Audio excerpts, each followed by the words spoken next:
So we left off with trying to decide how to reduce pollution.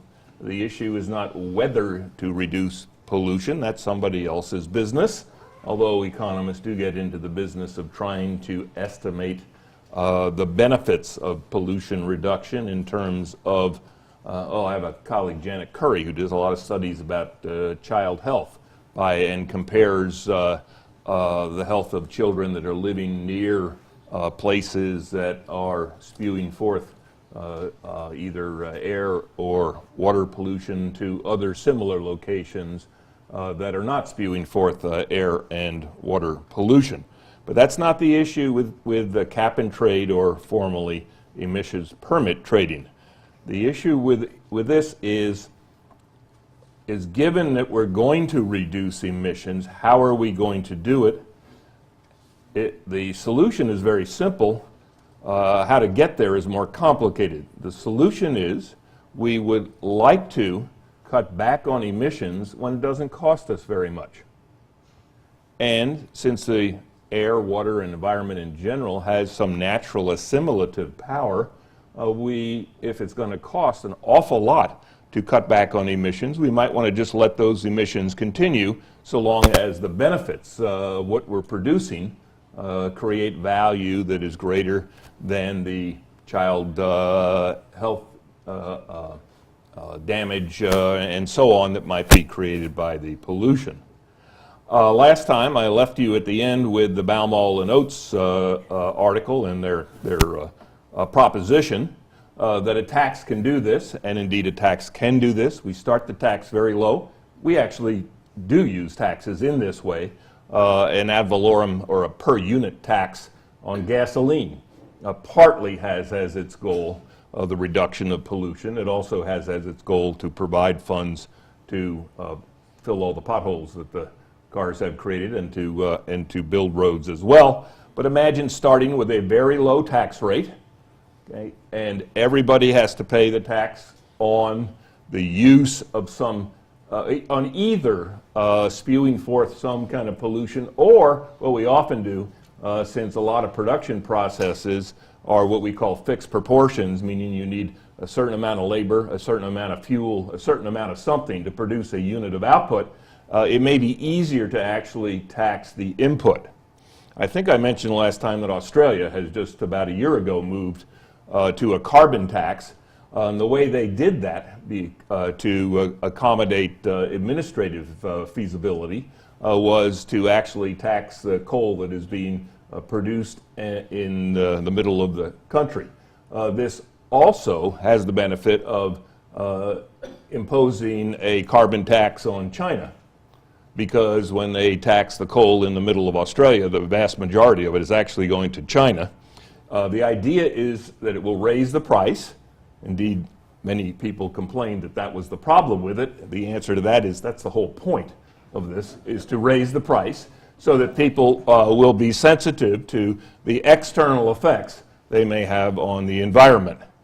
If you feel that it's unfair to certain groups, we need to design mechanisms to try to compensate those groups.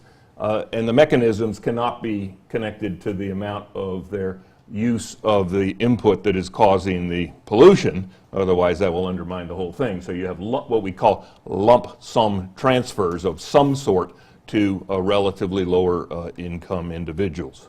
Yes, sir. I think you said last time that Alan Greenspan did not believe in or accept. Oh, that was my experience at the Council of Economic Advisors. I think Alan Greenspan's very smart, and in general, I had a wonderful experience working for him. He insulated us on the staff from politics almost 100%. We were never told to do an analysis to prove something or show something. We were also always told to do the analysis. Then he was one of Ford's closest advisors. The chief of the Council of Economic Advisors is not always on the inner circle.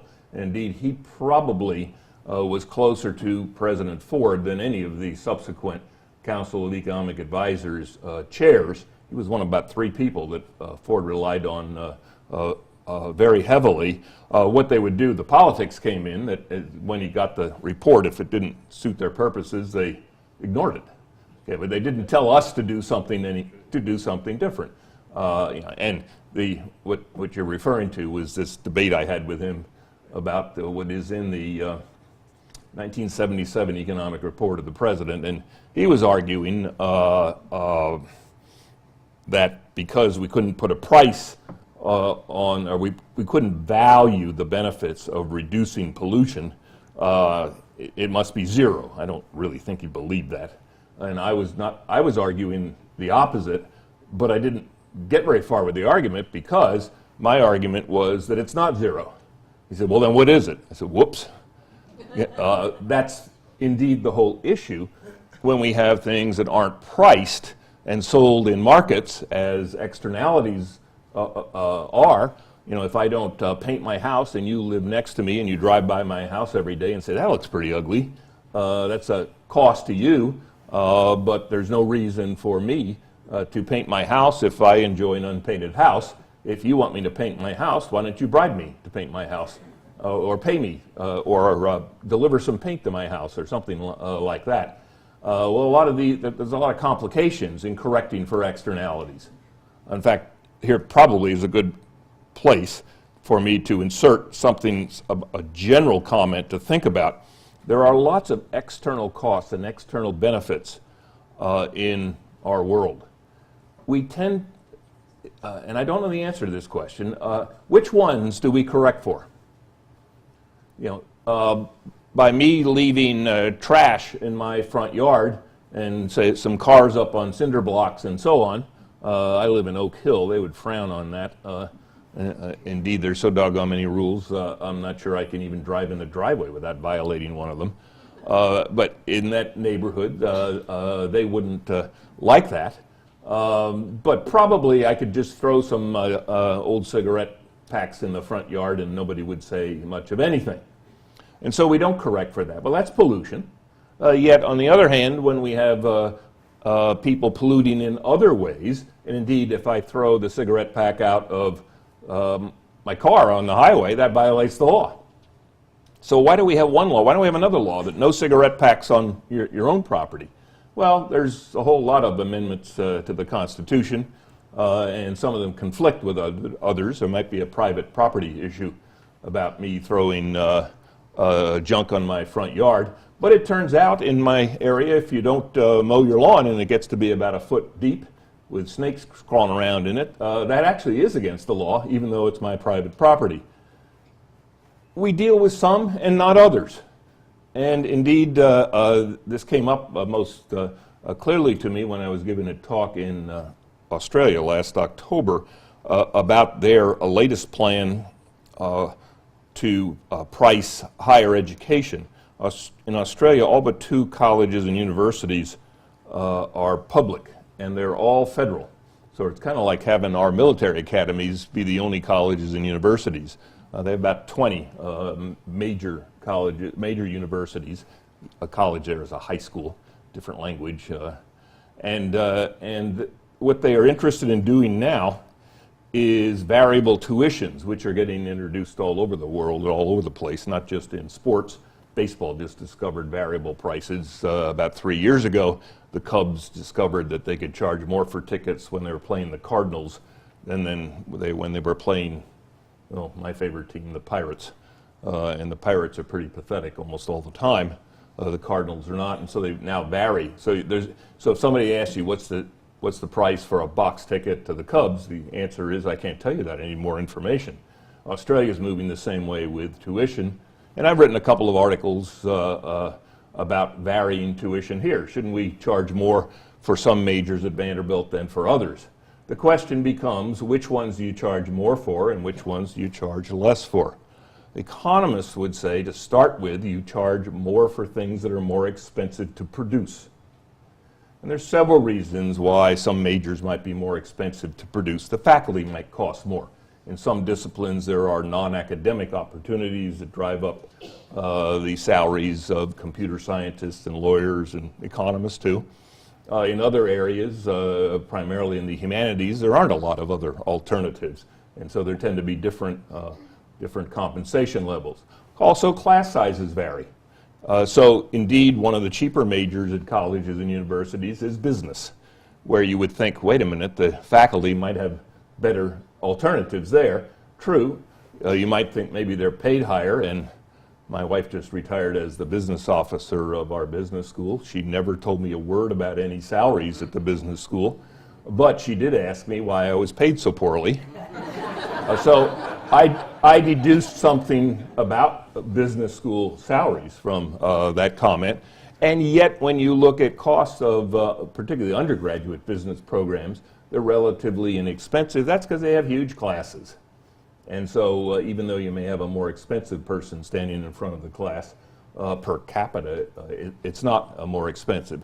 Well, in the Australian context, we also got beyond just the relative cost of the majors, which would make science and engineering majors generally more expensive than non-science and engineering majors. And in Australia, they do charge more for science and engineering, except that in the last few years, they've started subsidizing science and engineering. So why have they done that? Well, they've done that because they believe that science and engineering graduates are not paid enough to lure an optimal amount of people into those occupations. They also believe that when they get a job, that when they get a degree, they don't leave the country. So if you're trying to affect the supply of people in your country, or in your state, and our states have the same problem with state universities, do we want to subsidize science and engineering at the University of Tennessee, have everybody get a degree and move to Kentucky? This is the New Jersey plan. New Jersey has one of the largest numbers of college students in America and about the fewest colleges and universities in the state. And their plan is let everybody else subsidize them, because almost all college and university students are subsidized either by the state or by the endowment and gifts to universities, and then they'll move back to New Jersey anyway. Everyone likes to live on the New Jersey Turnpike and smell that wonderful odor. And so they'll move back to our state anyway, and then we don't have to subsidize them. So Australia is now worrying about the extent to which there are external benefits, we call them, and we actually did a colleague and I did a survey of some administrators in higher education there about what disciplines they think create benefits that are higher than are reflected in what the graduates are paid. Meaning, we might want more of these people than their own private incentives are generating. The things that come out on top are not too surprising. Nursing and education are the two that come out on top. You see surveys here, same thing happens.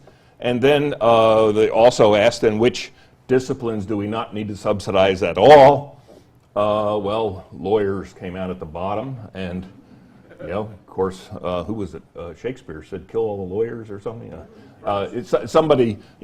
Some people even think lawyers aren't on the net benefit side, but are on the net cost side. But the important point is, if you think they are paid sufficiently to induce enough people to go into that occupation, then you don't need to subsidize them. And then on the cost side, there are costs as well.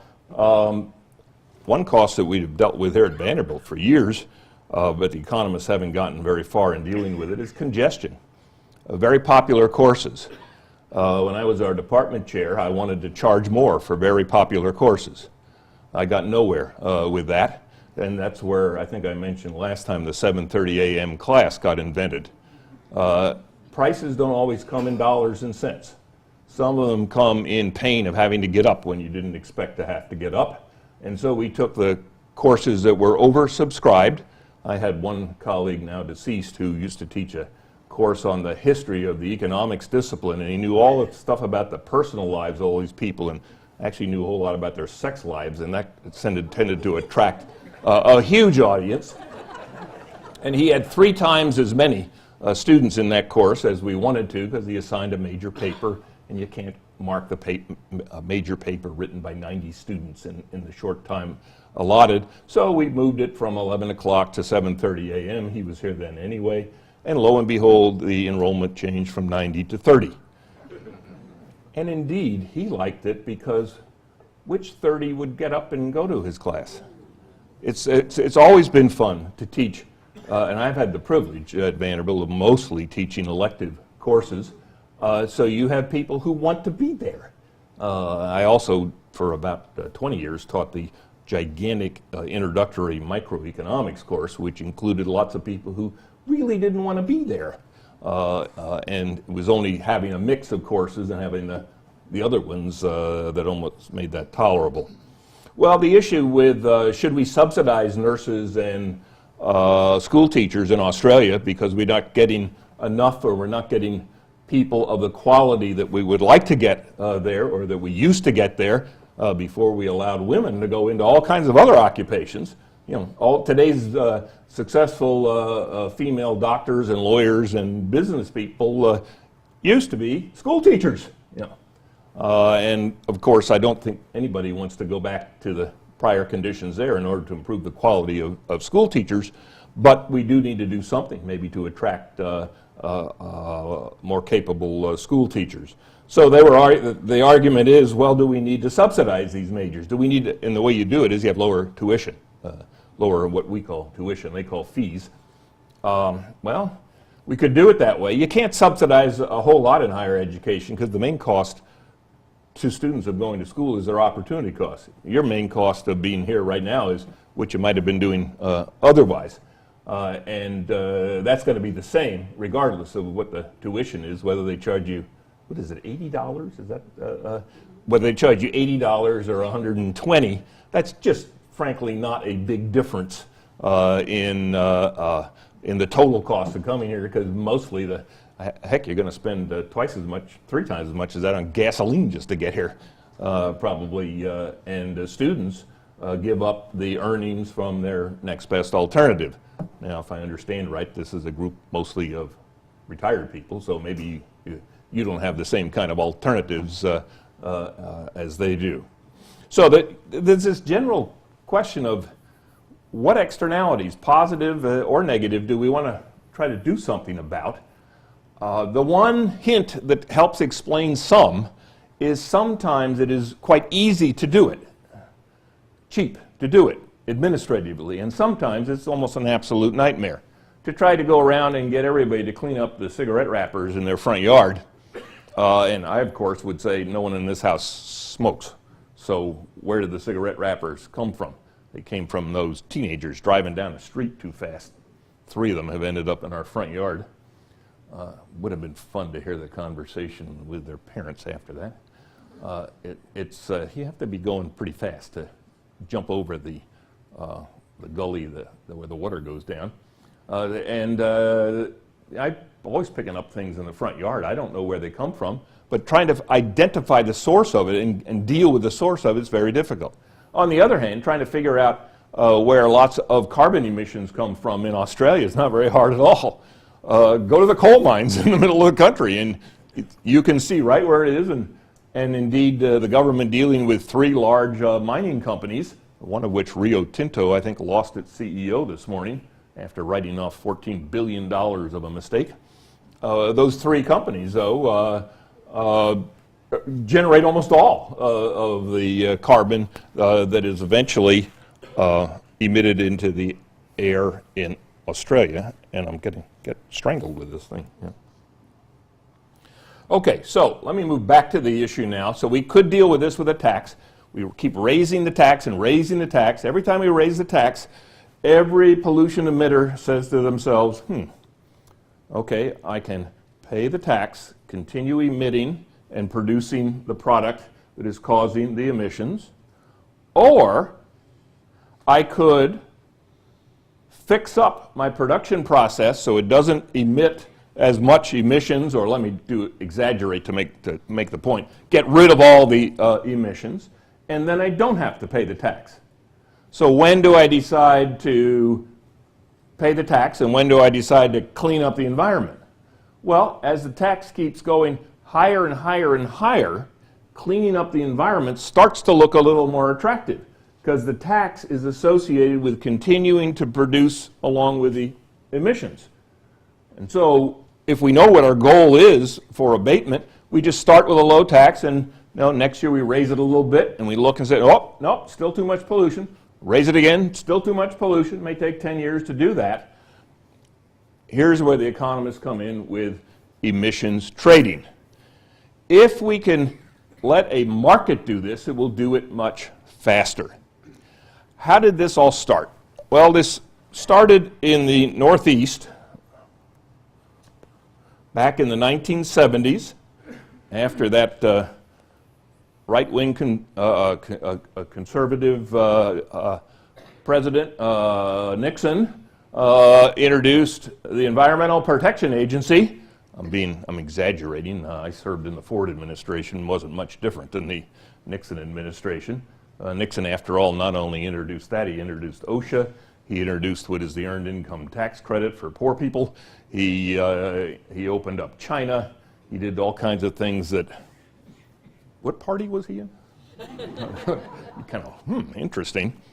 So the Environmental Protection Agency, a new agency at the time, starts to set emissions regulations, and the issue is, well, who has to stop emitting the pollution?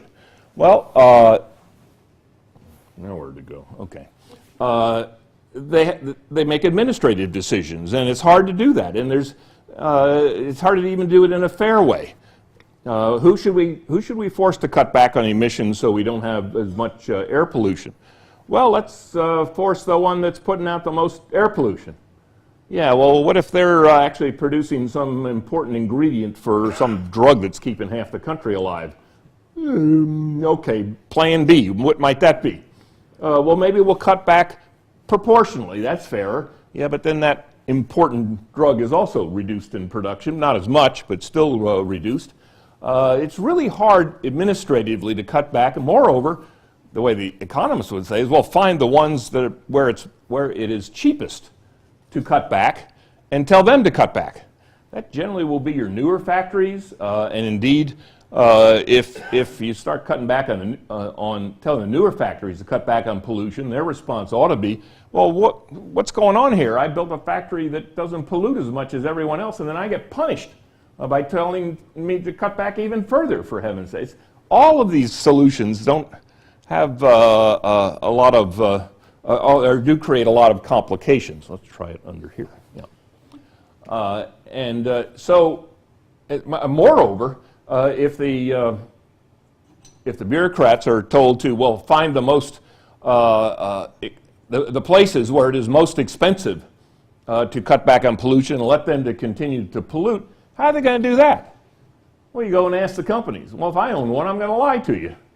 Okay, and indeed, no matter what my factory is like, I'm going to tell you it will cost us a fortune to cut back on the pollution. Go find someone else to do that. And it's hard to get the information. So what our private free enterprise economy really is an information creation system. It provides information to people about prices, about costs of alternatives. That's what prices really are. So the economists come up with the idea of emissions permits that could be traded. This started in the Northeast when we had regulations that said there will be only so much emission into the air in a lot of our industrial cities. Let me pick Pittsburgh. I actually grew up near Philadelphia, but I like Pittsburgh better. If you've ever been to South Philadelphia, you'd know why I like Pittsburgh better. And Pittsburgh was quite an industrial city. And indeed, in the 50s and 60s, a lot of headquarters there, Alcoa, Gulf Oil, Westinghouse, a lot of big companies there, a lot of their factories located there, spewing forth all kind of pollution. I was there in the 1960s, early 1960s. The people couldn't even hang their clothing out to dry because it would come in black. It's not like that at all anymore. And so they say, too much air pollution, boom, there's only going to be so much. So the existing firms are producing so much air pollution, and I decided I want to start a new business in Pittsburgh, and it's a pretty white-collar business, doesn't spew forth much air pollution, but a little bit, and I'm told that, no, we're at the limit. You can't start your business here. Well, that kind of puts a damper on the growth rate and new employment in the city. We don't like that very much. Moreover, there's good old American ingenuity. And I think, God, this is a great idea I have. I'm going to make a fortune on this. I have just got to figure out how I can open my business in Pittsburgh. And so I find some other business, let's just call it buggy whips to exaggerate the point, a buggy whip factory that is still producing buggy whips in Pittsburgh in the 1960s. And I asked them if they're interested in a merger with my computer science company. And they said, what? Buggy whips in computer science? Yeah, I'm really not interested in a merger. What do I want? I want to merge the companies, and then we're one company, and the buggy whip company has an allowance of so much pollution, and what happens inside my building is none of your business, but the buggy whip production is gone, and we have the computer science operation going, and I'm allowed to do it. So you get mergers, you get good old American ingenuity getting around this thing. It's not clear whether you should be for or against that. In general, I would think you should be for that because there was no increase in the pollution. And indeed, we got rid of buggy whips and turned to computer science, which probably wasn't a bad transition in what we're investing in Pittsburgh in the 1960s. Now, so this is going on for a while. The Environmental Protection Agency started in, was it 70, I think it was signed? I'm not sure. Over its early years, gets wind of this, and it starts, actually has some economists on staff, and they start doing studies of what is called an offset policy. That's the second paragraph up there in front of you, where they decided instead of the new companies having to run around and try to find some company that is probably on the verge of bankruptcy to merge with. That's kind of hard. Yeah, what do? Drive around the city looking at smokestacks and trying to see how much is coming out? You don't see much anyway because they used to save it up and put it out at night when it's harder to see. And I don't think we had infrared, what do you call those goggles that the military wear back then. So it's hard to get the information. It's hard to find out who might be interested in selling their pollution allowances to you. The Environmental Protection Agency, after studying this and deciding that, hey, this is not a bad thing because generally the party that was buying the other company is not spewing out as much as the other company was. Their goal is simply to start their business, and all they're interested in is that they're spewing out less pollution than the company that they're buying. The chance of it being exactly the same is almost zero. So it actually is reducing pollution over time, but why don't we help them? Why don't we tell them who the others are?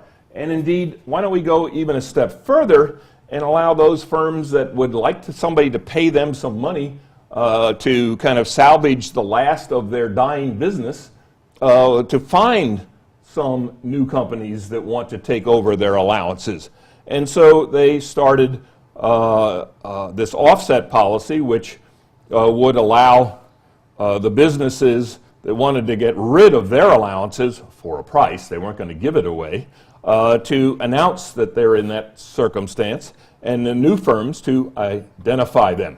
And indeed, this started, it started with sulfur allowances, and it wasn't very long after that that the sulfur allowances were traded on the Chicago Board of Trade. So we could look up on your laptop right now what it cost you to get a permit to spew forth another ton of sulfur in Pittsburgh this afternoon if you want to.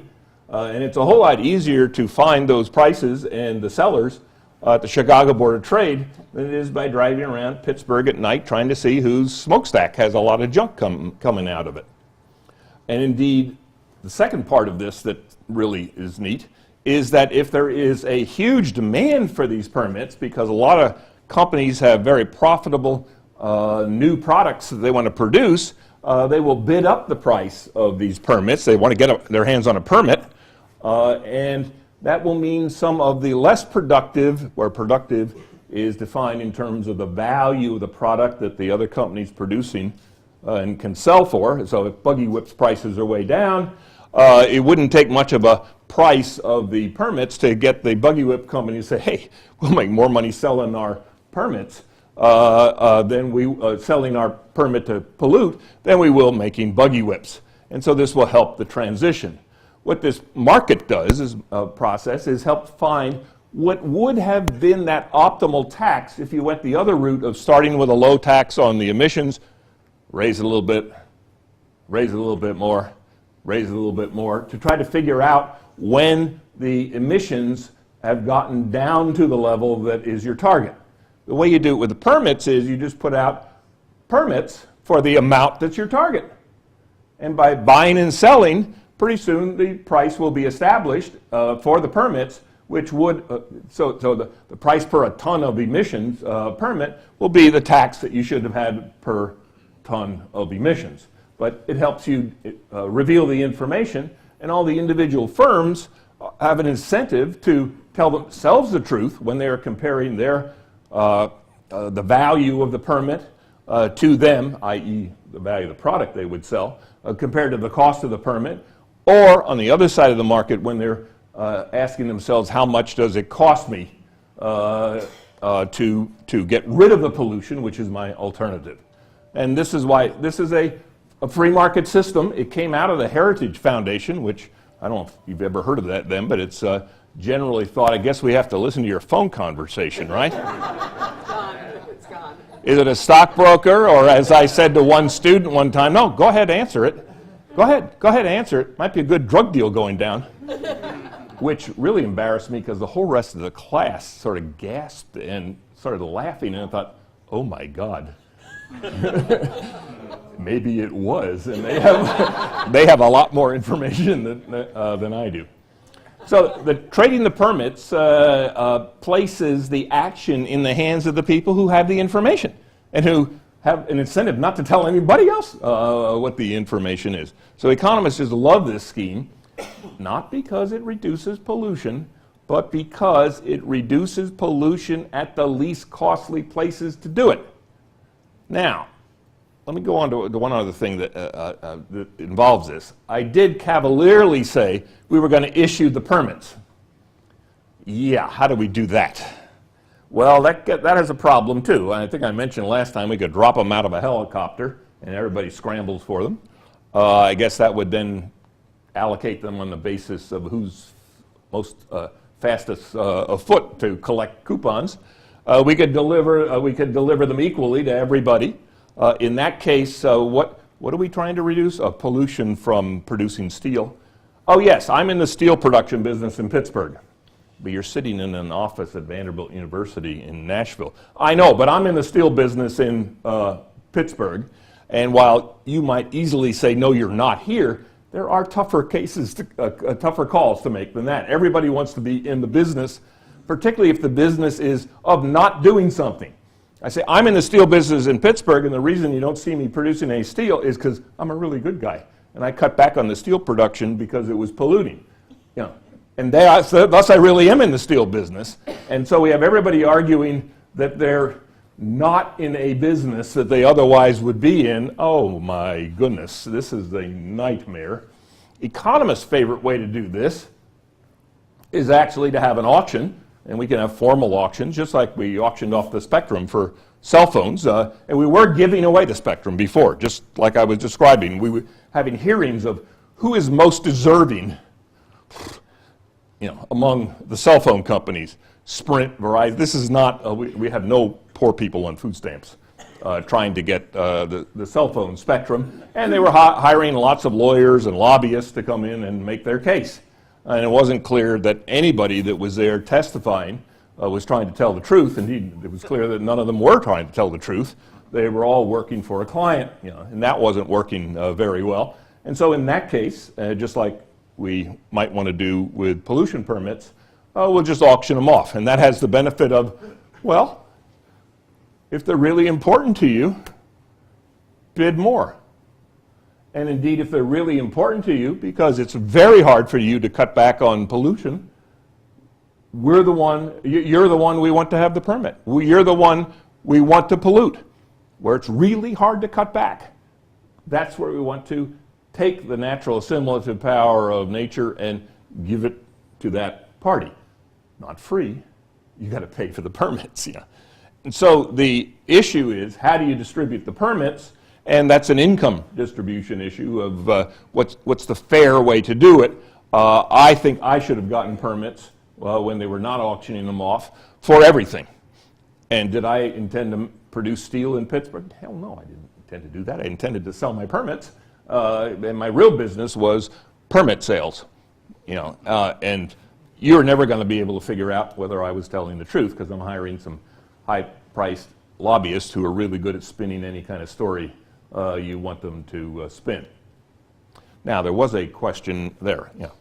Underlying all this, it seems to me there's another issue of how many permits are you going to create? Yes, Based upon how much carbon you want to produce. that's correct. And I assume supply and demand, if you reduce the number of permits, up goes the price of those permits. That is correct. And so if you want to reduce pollution, you're going to want to produce fewer permits That's year correct. to year. Absolutely. Absolutely. That was the question I tried to sidestep. It's not to say economists had nothing to say about that, because we also could be in the business of trying to measure the value of the damage created by the pollution, and then you want to weigh that against the value of what is being produced that has as a side effect creating the pollution. But I avoided the question because the chapter is about emissions permit trading, which is a subsidiary question, given that you have decided that. That's where the economists come in on the permit trading. Given that you have decided that, how are we going to decide where to cut back? That's our more modest question. And indeed, that's the question you pose versus the question that I was addressing might be what separates the Heritage Foundation here. They should be on board with my question. They aren't always on board with your question. And that would be probably because they either place a lower value on reducing the emissions, or they have what economists call a higher discount rate. When my daughters were young, I read them stories about the Three Little Pigs. Do you remember? Three Little Pigs built a house of straw, sticks, and brick. I called it the Three Little Pigs with different discount rates. We had a lot of, two of my daughters could write a book on the burden of growing up in an economist's home because of all the experiments that were performed on them, probably without institutional review board clearinghouse either. My point with the straw, sticks, and bricks is one pig, the one with bricks, valued having a house 10 years from now much more than the one with sticks, because the sticks might rot and fall down in 5 years, much more than the one with straw, who wanted to have a good time today, and who, as long as we have a roof over us tonight, who cares about tomorrow? Indeed, these differences in discount rates, which are an aspect of human preferences, can explain a whole lot about political arguments, put in a more colloquial terms. Do you care about tomorrow or not? Some people care about tomorrow and other people don't care about tomorrow. And before we go saying that the other people's preferences are somehow evil or wrong, we better go back to the beginning and say, I thought we began this whole system with having some respect for individuals' preferences. We call it consumer sovereignty in economics. And indeed, one way my family often catches me when I'm in a regulatory mood, parents often are regulators, is, my teenagers, hey, Dad, what happened to consumer sovereignty? And I said, well, the market is failing here. And indeed, economists have a list of 5 or 6 kind of fundamental ways markets fail. One of them is what we're talking about here, externalities. When there are effects, benefits or costs, on other people than the decision maker. In that case, then the decision maker is not in a position to fully consider the benefits against fully considering the costs, because either the benefits or the costs aren't full. If you're skipping some benefits, then we're not getting enough investment. Education is usually this is the case for public education, that individuals would not invest enough in education because later this afternoon, while you're walking to the parking lot, wherever that is, and I'm driving home, because I can read and came to the corner where you were walking across, and there was a big octagon red that said STOP, you got to live. If I couldn't read, maybe if I could tell the shape, I would still stop. If I couldn't read, you couldn't communicate to me that that's a crosswalk and I should stop. That's an external effect. It's very difficult for you to come over to my car and say, thank you very much for stopping and saving my life. Here's $1 to contribute toward your elementary school education. You can think of tons of reasons why this doesn't work. So we do some other things about it. We subsidize it. It's generally free, hoping that people will stay in school longer and will learn to read, maybe even learn to do some arithmetic, so they can fill out their income tax returns. Oh, really? If you assume we're going to raise the same amount of money with other kinds of taxes, you will find it will cost a lot more than a self-administered income tax. Well, the self-administered income tax has lots of problems with it. Indeed, all my neighbors are not paying their fair share, I know that. Maybe. And I seem to be paid only in salary and can't figure out any way to get around that, as my entrepreneurial father did. One for me, one to tell Uncle Sam about. One for me, one to tell Uncle Sam about. You know, like, what are you doing? And you know, because if you're salaried, you don't have those kind of options. I'm sure it's everybody else that's cheating on their income tax returns, just not me. The self-imposed income tax saves us a ton of money. Saves us a ton of money because other types of taxes cost more to collect. You know, so the issue wouldn't be about whether to add taxes. The issue is what kind and how to collect them. And here the economist, once again, is in the camp of, well, whatever you're going to collect it as cheaply as possible. In fact, whether you're going to do good things or even bad things. If you think government is doing some bad things, you should still be in favor of having the agency be as efficient as possible. Do the bad things with as least amount of money as you can squander, you know, rather than both doing the bad things that you think they're doing and spending a whole lot of money on doing that. So what happened after they started the offsets, you can see there, is they got the idea of adding a 20% premium. This had a great benefit to those who thought that the amount of pollution in the air was too high. Because every time I buy a permit to pollute, I must actually buy out 120 units of pollution in order to have the right to spew out 100 units of pollution. So this got the environmentalists, people who perhaps think that we should have stricter regulations, stricter cap, this got them on board here because they wanted lots and lots and lots of pollution, of permit trading. The more trading there was, every time there was a trade, boom, that amount went down by 20%. Okay? And that might have caused some inefficiencies where somebody didn't buy a permit because of the 20% differential that they would have bought it with a 10% differential. But the judgment was made that this was worth it to try to get more support for the idea of permit trading.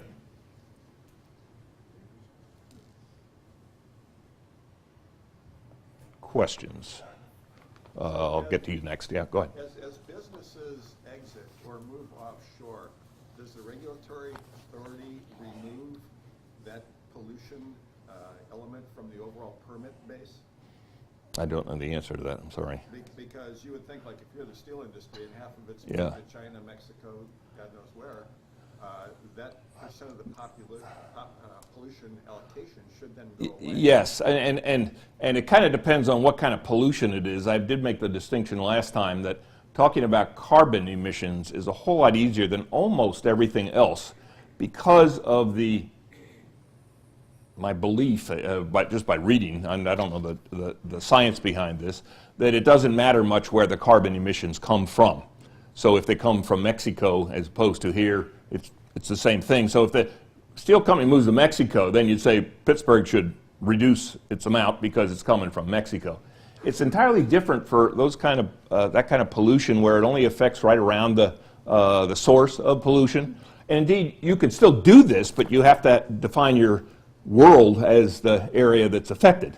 And sometimes it's too small to even have a market. There aren't enough sellers and buyers in the area. Do recognize that if it costs everyone exactly the same amount to reduce pollution, there's no need for this. The only argument here for this is that it is more costly to reduce pollution at some places by some people than in other places by other people. Now, I think, although this is an empirical question, that you're going to find differences in the costs. It almost seems natural. Yes, sir. I came to Vanderbilt in 1954, and you could walk under Kirkland Tower any morning in wintertime, and the smog was such Yeah. that you could not read the clock. This morning, I'm sure you can walk under Kirkland Tower and you can read the clock quite easily. Mm-hmm. When I came to Vanderbilt in 1954, most homes in Nashville and Coal. businesses were heated with coal. Mm-hmm.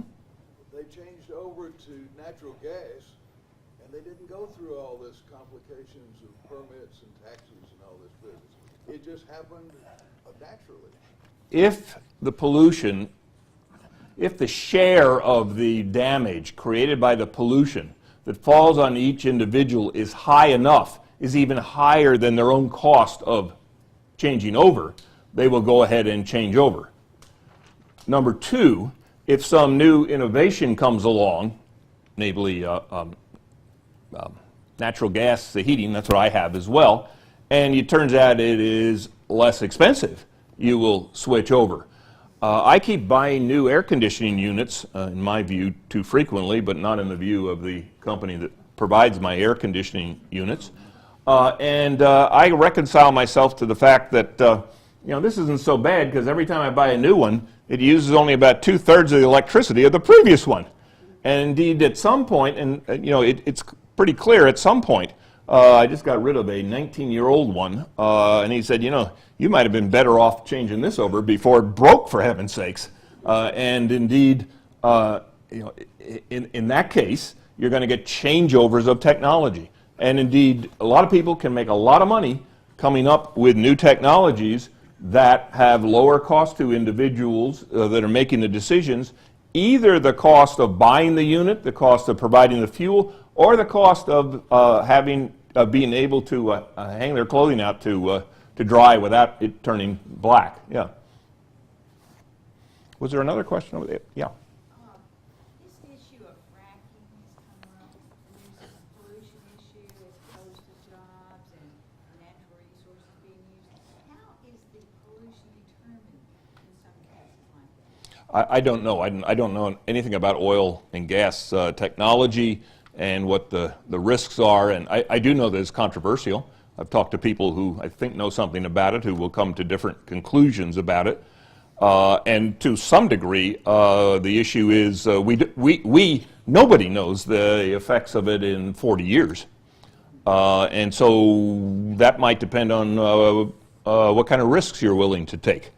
If your water is coming from an aquifer very close to it, since there, as far as I know, no fracking going on right around here, or I guess I should worry about the estuaries of the Cumberland River, because I think that's where our water comes from. What a thought. Go down and look at it this afternoon. But indeed, it might be a whole lot better than if it's coming from an aquifer right next to some fracking going on. So I'm in favor of fracking. This is, I'm joking with you, this is the NIMBY, we call it, not in my backyard proposals, meaning yes, I want to keep all of the Guantanamo prisoners. No, I don't want them shipped to my state. I want them put in your state. Because of the belief, it's an externality problem, a belief somehow that they're going to escape, I guess. I don't think anybody like that has actually ever escaped. But the idea that they're going to escape, and so I want them to be breaking into your house. It's not all clear that prisoners, when they escape, break into the nearest house anyway. If they're at all smart, and presumably the smarter ones are the ones that would escape, you would think they would not break into the first house. They'd try to get as far away as they could quickly, because that would be where people would be looking.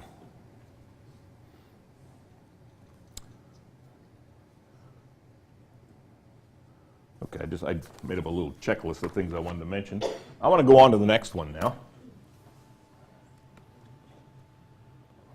Deferred acceptance algorithms. Did anybody in here ever participate in a deferred acceptance algorithm or a deferred acceptance match? So you're all single. Is that right? The easiest way to explain this This concerns markets without prices, which is an interesting area. Not all marriages are markets without prices. You've heard of dowries. I was in China 3 times about 2 years ago and had I called him a minder each time, a person that was supposed to watch where I was going. I was not as a tourist. I was there for some other things, but I enjoyed talking with them. They were 3 different young men, probably in their early 30s. And one of the surprises that I learned about, one of them had a good friend who's had a relative about his same age, and the relative and his wife just found out they were going to have twins. And they were so delighted to have learned from the ultrasound that they were going to be 2 girls. Now, is that what you would expect in China? No. It has turned around completely. Yes, now, because what happened as a result of all the abortions of girl fetuses, 25 years ago, is that there is a shortage of marriage-age women. And lo and behold, they and their families have noticed this. There's now, at least in urban areas, I was in Beijing, the expectation that a young man who plans to propose to a young woman will bring with him a condo in Beijing. $1 million for a small condo in Beijing. Mostly the parents are paying for this because the kids at age 25 just do not have the loot. And so the current 25-year-olds are terrified that they're going to have little boys because they're thinking, oh, in 25, geez, I got to save another $1 million. There goes the vacation to America, and lots of other things. Just turned around completely. It's a market at work. It's a market at work. You create a scarcity of something, and it becomes more valuable. So the economists look at this and say, sure, great. It may not be what the parents of young boys in China are thinking. This deferred acceptance algorithm is about matching in transactions when not only are there not prices, but there also may be preferences. So not only is it the custom in this country not to buy a spouse, but most people also care about the identity of the spouse. Whereas when you're buying oranges, yes, I know, I too go looking and squeeze, oh, this one's a little soft. I have some preferences for oranges, but when I find a whole bag that looks sort of okay, I just throw the whole bag in the cart. Okay, and I don't care which orange it is. I don't care what orange grove it came from. That's generally not the view of people when they're looking for someone that they are planning to live with for their entire life. So this is about marriage. It's about school admissions. It's about, we have any physicians in here? Any physicians? It's about residencies and how your residency was determined versus how they're doing it today. And it is also an area that is very quantitative. It turns out I was wrong about the equations. I think I mentioned last time he got them down to 6. He actually has only 1 equation in this chapter. It's a different one that I was thinking of that has 6. And so I'm not going to be able to, either because it's too complicated to, or because I don't understand it sufficiently, or both, to explain the details of how they write these algorithms. So for this one, I'm just going to tell you what they have done. This one's particularly interesting because Al Roth won the Nobel Prize this year. And he's a friend of mine. He's the first Nobel Prize winner that I can say I wrote an article with, and I carried him all the way to the prize. Yeah, right. And so it's so time relevant right now. In a deferred acceptance algorithm, that's where one side makes a proposal to someone on the other side of the market, and the presumption is that the person doing the proposing proposes to their first choice first. Then the other person holds, this is the word deferred in there, holds the offer. Indeed, my wife understood this. She held the offer for over a year. Because what the other person is doing, the receiver of the proposal, is looking to see what other kind of offers she gets. I'm using the conventional he and she in the United States, or in Western culture, where he generally does the proposing. And the way it works is, when she gets a better offer, then she turns down all the others. Indeed, the only one she needs to keep holding is the best offer. Because if unless you're from Utah, one offer is all you need here. And so you hold that offer and keep holding an offer to see if you get a better offer. Now, my wife claims that I told her about this, and she said, no, that wasn't the reason. But she did like my behavior during that year, and wonders if we could go back to that situation, because I apparently was better able to understand and execute instructions during that period than I am now. Now, what economists have shown, and this guy Shapley, there's two articles listed here, the Gale and Shapley findings, which was actually about marriage back in the early 1960s, and Roth's article in 1982. What they do is try to uncover the properties of these matches. And we are interested as a society that the matches be stable. Indeed, in the context here of stability, you would say no divorces, really. But their context of stability is that once a match occurs, neither party finds it in their interest to break it. In other words, neither party has a better alternative that would have them. That's important, actually. There may be lots of better alternatives, but not one that would have the individual. What Al Roth showed is that you can actually design one of these markets so that the parties on one side, he was dealing more with schools and medical residencies, so the parties on one side do not have an incentive to manipulate the truth. Let me give you an example. You all, if you've had children or grandchildren, you've gone through the process of trying to pick a college or university, and that's the only thing my kids think I know something about. I had to write several books about colleges and universities to convince them that I knew anything about that. And so I guided them to schools they might want to consider, and we went around to them. They generated a big list, and then I was able to cross off ones. We had a smaller list, and then they were able to pick the ones we're going to visit. And then after the visit, we had to pick from among those on the list. And then comes the application process. So take the last one, my son. He had 7 schools, and he was going to apply to these 7. And then what happens at the very end? You say, well, now, Brendan, let's apply to one more. You know what that one's called with the jargon of kids? The safety school, right. What's the safety school for? In case actually you aren't Harvard, Princeton, and Yale material.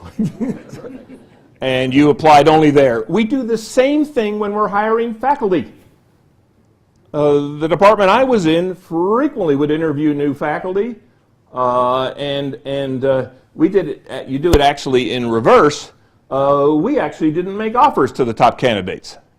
Why? Because we almost never got them, regardless of what you hear the provost and the president of this university say. We almost never got them. And then, after they held the offer for 3 weeks, we went to who's next on the list and said, sorry, if you got to me 2 weeks ago, I would have come. You go to the 5th one, sorry, if you got to me earlier. The 6th one, sorry, if you'd gotten to me earlier. And we said, whoa, wait a minute, you need to understand where you are in the market to begin with, or else you are going to come up empty, or somebody way, way down the list. the way students would do with the safety schools was my son applied to 7 liberal arts colleges, which I know a lot about. I've been on the campus of about 80 of them. And then at the end I said, you need a safety school, Brendan. I'm not going to tell you which one, but I picked one. I said, here's one that's almost like the others that you've applied to, but the admission standards are weaker. Well, he got into 6 of the 8. Yes, he did not get into his safety school. Reduced Dad's credibility about knowing a lot about colleges and universities. Moreover, shortly thereafter that, I had dinner sitting next to the former president of one of the schools that he did get into, and I told him the story that he got into. Well, that was the president of Colgate, that he got into Colgate, but he didn't get into X. And the former president of Colgate said, just no way. There's just no way that's going to happen. I said, yes, way. It did happen. But this came up, anybody grew up in New York City? Maybe you experienced this. New York City, you go to a school through grade 8, and then you pick a high school. Okay, at least this is the way it was for the last 20 years before the mid-90s. And there's lots of discussions around the kitchen table. You had to rank order them. So if you're in New York, Stuyvesant would be a good high school to go to. Bronx School of Science would be another one. Brooklyn Tech, maybe another one. And the way it was worked, the system they had was you pick 3, and then we send all the names of the people who picked Stuyvesant to them first. They get way more than they can accommodate. They pick the ones they want, and for those that didn't get picked, then we go to their second choice. Okay, and so then their name gets sent to, what did I say, Bronx Science would be the second choice. The problem is, if you go through your first 3, that's all they had on the list, what happens next? You go into the pool, and that's not the swimming pool. That's the pool that are allocated on the basis of other criteria. I believe geography was used there. My local school requires me to carry a handgun to live through the day. Oh my goodness. So how do I avoid going to that school? Well, I put down Stuyvesant, I put down Bronx Science, I don't put down Brooklyn Tech. I put down one that's ranked substantially lower than that I'm pretty sure I can get into and doesn't require carrying concealed to live through the day. So what happens is, I get into that third choice. Well, it turns out that if I had put Brooklyn Tech down, I would have gotten in. I would have been one of the last people they accepted, but I would have gotten in. That means they preferred me over somebody they had to pick from the pool below me to take that place. I preferred Brooklyn Tech. I told you to begin with, that was my third choice. That's not a stable match. When both parties, let alone even one of them, after the match says, no, I didn't like this outcome. I could have picked a better outcome. So what Roth and his colleagues have done, they are not, actually, I was going to say they're not in the business of, in the marriage market. Actually, one of them, Muriel Niederle, is. She's a consultant for one of these eHarmonies or something like this. And in fact, proposed a change that actually helped them to create many more matches. It was a very simple change. She said that the men, I guess, that make the proposal, I'm not sure it's eHarmony, it might be one of the other ones, are only allowed to make a contact with, I think it's 2 women a month instead of as many as they want. Well, this turned out then to generate many more of the women saying, yes, I would like to meet you. Well, why is that? Well, if you're a woman sitting there saying, hell, he sent out 150,000 of these things, this guy's a creep. On the other hand, if you're saying, ooh, you only got to send out 2, and he thought I was special enough for one of the 2. We in economics have done something like this. Al Roth chairs our job market committee. I'm the main staff person on the committee because I run our job listing service. We have something called signaling. We have a job market that has an annual cycle right now. They're in the flyouts, the plant trips phase of it. It starts in the fall, and on December 1st, one particular day, Any of the new PhD graduates, of about 1,000, roughly 700 participate in this, can send to the American Economic Association in the center building right down there across from Ken Sushi. They send their 2 favorite schools that they'd like to have an interview with. We collect these, and then we send out these indications of special interest to the schools. The value we create is scarcity value because we limit them to 2.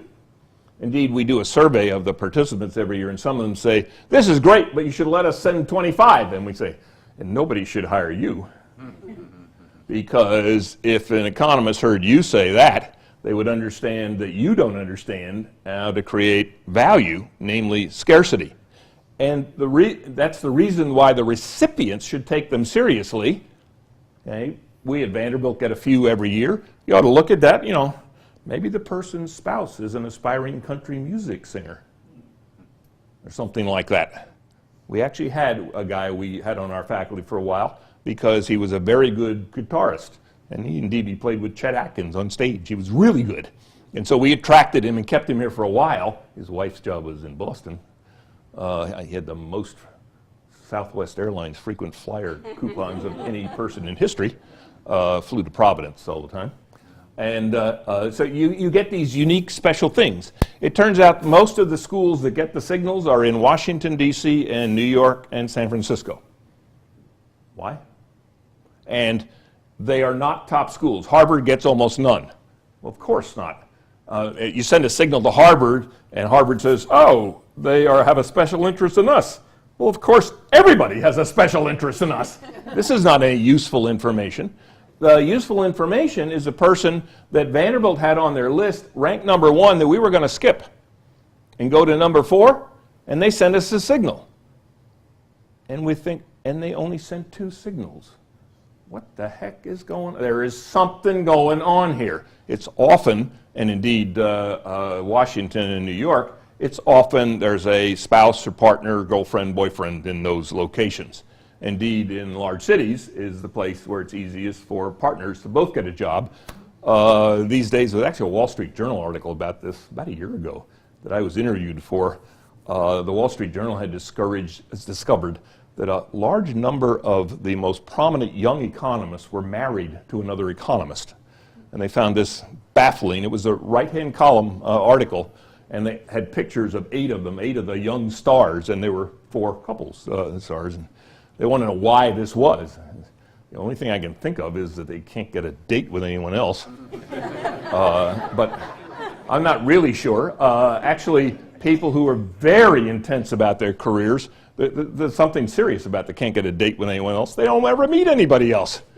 All they do is hang around in their office and maybe talk to some colleagues, some other graduate students walking down the corridor. They don't go to other places to meet anybody else, and so this kind of makes some sense. Well, so Roth has designed these schemes where it doesn't pay to put Brooklyn Tech, to skip Brooklyn Tech as your 3rd choice if you grew up in New York City. They've designed it so that you can't outsmart the other side. Now, what they can't do is design it so both sides have this incentive. But he was hired by the school system to do it. He's done New York, Boston, and San Francisco so far. And they believe they're getting much better matches because you don't have people that want to go to Brooklyn Tech that Brooklyn Tech wants going to PS 69 or something like that. In addition, where he has done, well, let me click here. So does Harvard just assume that they could get people that are sending signals to Yes. other places? Yeah, it makes no sense to send it. And Al Roth's a wonderful example. He first worked at Illinois and then at Pittsburgh. Well, Pittsburgh is not one of the most prestigious economics departments. And now he's at Harvard, moving to Stanford this year. And so he saw it from Pittsburgh's point of view, where they behaved like we do, skipping the top. Harvard never skips the top because they are so arrogant, as he would put it. He is not arrogant as an individual, but he'd say, yes, we are so arrogant that we think if we offer to the top, of course they will come. Who would have ever thought of anything else? Or could they have anything else of value in their life except working at Harvard, for heaven's sakes? Well, once in a while they go to Princeton or Stanford or Chicago, too, but they don't compete with Vanderbilt or Pittsburgh, particularly in economics, where the people tend to go to the top places, or let me put it differently. There are very few star economists at places that would surprise you. Whereas in many other disciplines, history and English, you might find a Faulkner scholar at Mississippi. You're never going to find a leading economist at Mississippi, because if they're there, the other place is going to offer them a job and they're going to move. Often when they're young, they start out at a lot of places, and indeed here at Vanderbilt, maybe 20% of the best hires we've ever made are not here anymore because they got an offer from a better school and they moved on. Just a few minutes. Let me try to get through here. Two other things that they did. Picture. Where's the? Whoops. There. What are those? Anybody know what those are? You were the physician. They're supposed to be physicians. And what's peculiar about the picture? I guess from the age of our physicians here, what's peculiar about the picture?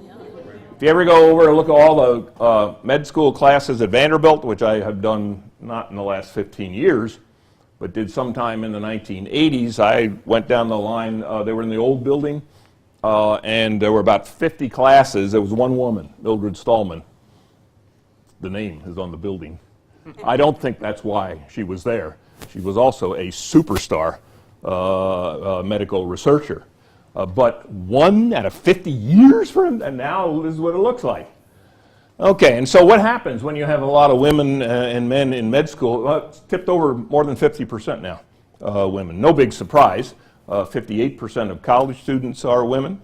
Higher proportion of the top half of the class is female. Well, of course. What would you expect to have happen?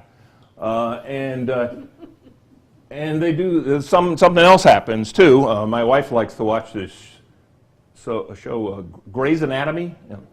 I think it's a soap opera, but often I walk by and she claims I scoff. That's one of her favorite words. Kind of got, what are you watching now? And she'd tell me what the show is, and I look and I said, what the heck? What are they doing? They're in the supply closet. They don't seem to be doing medicine, at least not the way I know it. Well, what do you think would happen? 10% of new MDs are married to another new MD.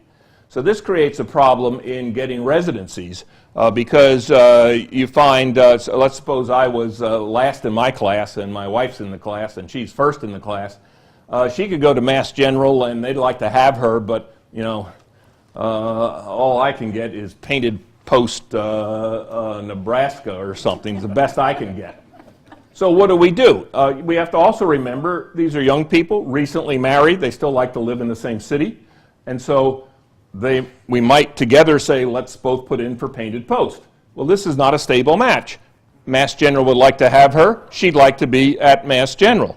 Okay? Well, and so you were getting a lot of bad matches this way. What Roth and his colleagues did was design a scheme where they actually take the pairs of people and match them up with all the conceivable pairs of residency. They don't really have internships anymore, so they go right into residencies now. And it has dramatically improved the matching because you don't have people like in the story, my wife being at Painted Post, Nebraska, I don't know if there is such a place, rather than Massachusetts General. But the most important thing he has done has been in the transplant area. And he has saved many, many, many lives with these programs that he has written. That one just describes the rest of the school thing. The kidney exchange is one of the best examples. We don't allow buying and selling of organs in this country, but we do allow trading of organs in this country. And if I need a transplant, a kidney transplant, I'm down to my last one, and we look around, I can't find anybody I know that's a match who's willing to donate.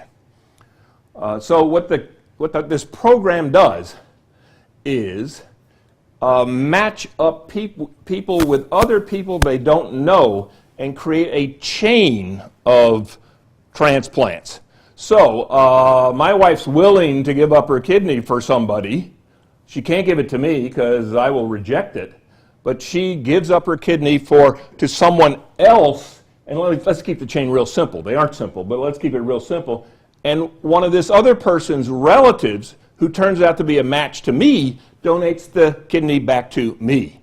These chains go on, though, sometimes with 3, 4, 5 links in them. They create the matches for the transplants, and we generate lots more transplants of organs than we otherwise would have. He has a list in the chapter in the book. I think there's a list of about 35 different areas where, actually that contains 2 things, where he is either involved in the residency of dermatologists and rheumatologists and so on. Dermatologists are a huge problem. They're a huge problem because 10% of every graduating class wants to get a residency in dermatology. I would too. There are not very many midnight calls. The worst job would be obstetrics, I would think, if you want control of your life. And so they all want to be dermatologists. You don't see too many little kids dying of cancer. I don't think I'd want to be in that area as well. They're very attractive jobs. So 10% of the class puts in for them, but there's only 2 or 3% of the residencies are in that area. That means 7 or 8% of those of the whole class, usually the top of the class, strikes out. Okay. Well, they have developed schemes now to have a second round. They don't tell anybody who got the residency in the first round, because if you're in the top 10% of your class, you don't want your friends to know you didn't even get a residency, but that could be because you wanted to put into dermatology, and they go through the second, third, and fourth rounds before they even reveal it to anybody. We've actually instituted something like this in economics too. We have a scramble, a late market, where we let people announce to the other side that they're still available, and we don't let other people peek, because your friends might want to find out, which of my graduate school colleagues didn't get a job. No, you have to, unless they didn't get a job too, in which case they might want to keep it quiet. They can't look into this sort of thing. And so Roth has brought some of these ideas where the stakes are much higher, I think, in medicine. Actually, and we're doing a little bit of it in economics. So this is the deferred acceptance algorithms. Basically, to summarize, this is the issue, a tough one, when markets don't have prices, either because we won't allow them legally,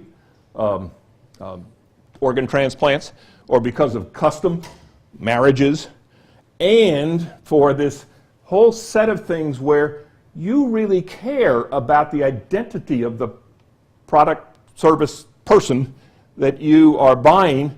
All the models in Econ 101, they don't care.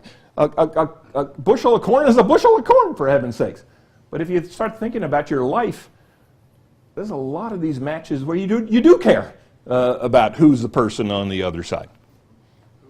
Okay, I think we're out of time. Maybe we're more than out of time. I'm ready to go on now. I've finished that one.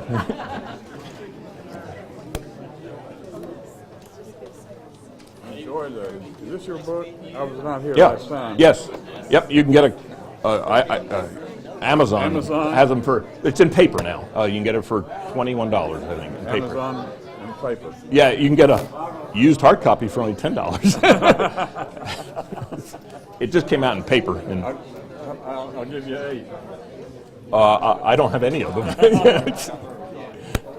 Thank you. Enjoyed your lecture. Mm-hmm.